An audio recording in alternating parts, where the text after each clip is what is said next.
Alam niyo ba kung bakit ako napupuyat sa gabi? What?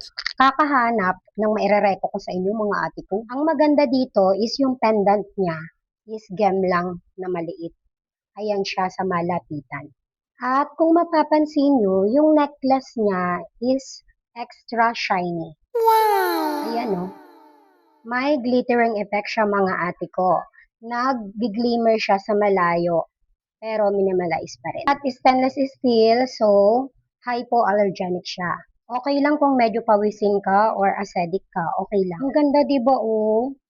Pang formal, pang semi-formal, pang pasok sa work, o sa school.